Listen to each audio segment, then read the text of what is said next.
Voilà, je fais cette vidéo pour vous donner des nouvelles du rendez-vous que j'ai eu avec Monsieur Sabi hier, le directeur général de la vie sociale. Également pour vous dire qu'il y a un rassemblement le 10 mai, ce samedi 10 mai, devant la mairie de Tence, donc à 14 h, donc c'est dans le 43 190. J'espère que vous pourrez venir nombreux et témoigner de toutes ces supercheries judiciaires, administratives et associatives.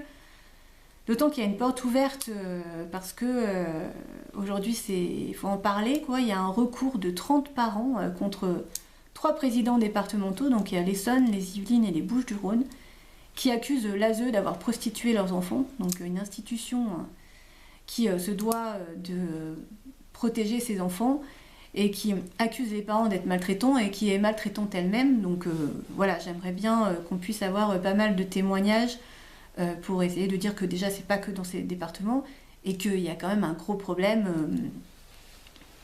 de la part de cette institution.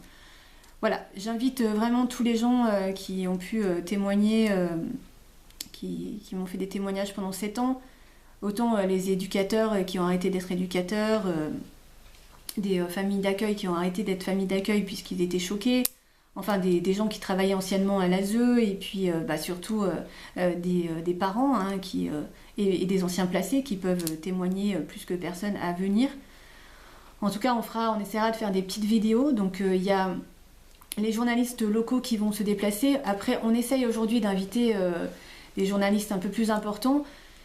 Je peux pas vous dire s'ils vont être là, mais en tout cas, on ne cesse d'envoyer des mails et de les appeler pour qu'ils puissent se déplacer. Voilà, je vous incite à venir témoigner et à venir profiter de cette grève de la faim pour qu'on puisse enfin peut-être médiatiser un peu plus tout ça. J'invite aussi les associations il y a beaucoup d'associations qui aident et qui soutiennent ces parents à venir se manifester, se faire voir et se faire entendre.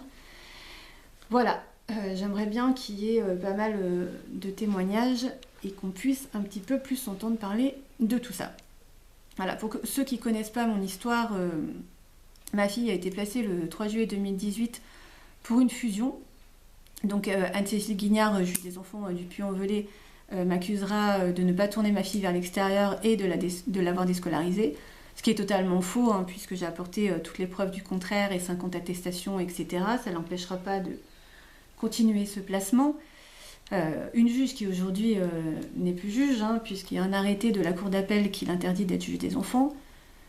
Voilà, donc je tenais quand même à préciser pourquoi j'ai reçu autant de témoignages pendant ces 7 ans et pourquoi je connais aussi bien toutes ces défaillances, même si ce mot me paraît un peu trop minimaliste.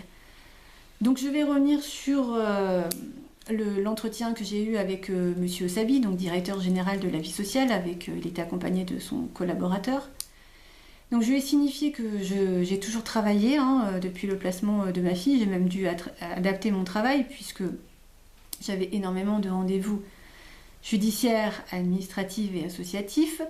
Donc j'ai décidé d'être femme de ménage dans les banques et les grandes entreprises afin de ne pas perdre mon travail. Et donc je travaillais très tard le soir et tôt le matin. Je continue d'ailleurs à travailler. Je lui ai également signifié que je ne pouvais pas avoir caché de l'argent ou détourné de l'argent puisque visiblement cette enquête c'est ce qu'on me reproche. Bon, je lui ai quand même signifié qu'aujourd'hui j'étais SDF, donc si j'avais de l'argent, moindre des choses c'est que je prendrais un appartement. Oui. Et également, je lui ai dit qu'en 2021 et 2022, je me suis quand même pas mal médiatisée. Donc il y a eu quand même pas mal d'articles des journaux locaux. Également, j'ai fait une grève de la faim où j'ai fait venir le président départemental. Donc tout le monde était au courant quand même de toutes les démarches que je pouvais faire. Donc j'ai dépensé énormément d'énergie et surtout d'argent. Autant des avocats, des courriers... Voilà, les recommandés, les photocopies, les déplacements. Donc je vois pas bien, en étant femme de ménage, comment j'aurais pu avoir de l'argent, cacher de l'argent, ou je sais pas d'ailleurs ce qu'on me reproche. Voilà. Je lui ai également... Donc ce monsieur s'est défendu du fait que ce n'était pas le département qui était responsable du placement de ma fille. Alors je lui ai quand même rappelé que la juge des enfants a fait une suspension de 13 mois de tout lien suite à un rapport de Madame Seki, responsable de l'ASE. Et donc c'est vrai que souvent j'ai entendu ça, donc l'ASE dit que c'est une décision judiciaire, la justice dit que elle a pris sa décision en fonction de l'ASE, donc en fait tout le monde se renvoie la balle, donc voilà, personne n'est responsable.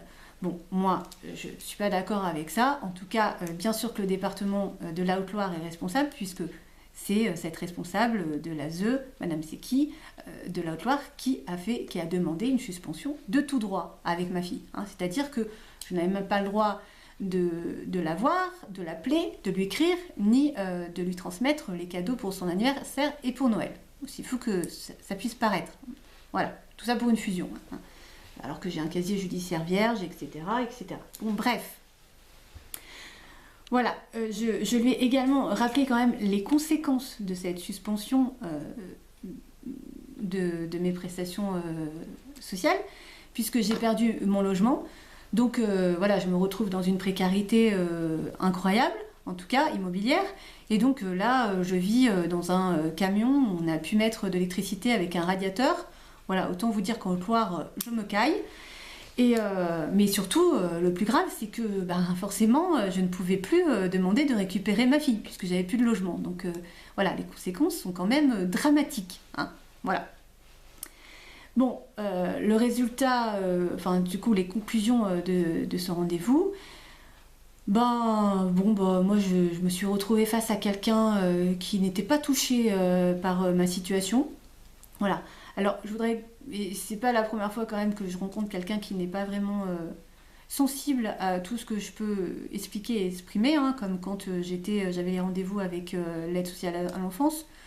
Je tiens à préciser que j'ai toujours eu rendez-vous avec des tierces personnes de confiance, puisque quand ma fille a été placée, il y a une association qui s'est créée, donc qui s'appelle Pour le bonheur de Marine, et j'ai toujours été accompagnée de tierces personnes de confiance qui ont pu faire des comptes rendus. En tout cas, souvent, je trouve que ces gens ne correspondent pas à leur titre, hein, puisque ce monsieur est quand même directeur général de la vie sociale, l'aide sociale à l'enfance, et souvent, on est face à des gens où, voilà, on a du mal à sentir vraiment qu'ils soient touchés par nos histoires et nos difficultés.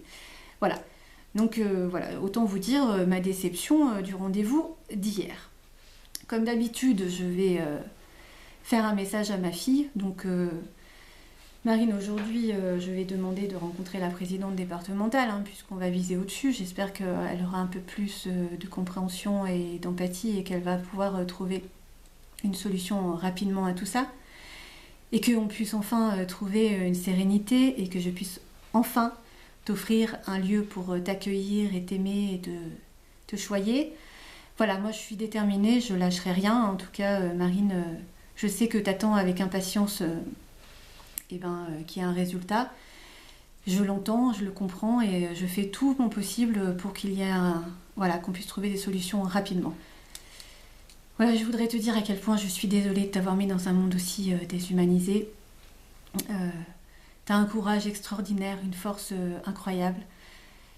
Je t'aime vraiment énormément, infiniment, éternellement. Je t'embrasse très très fort, ma puce.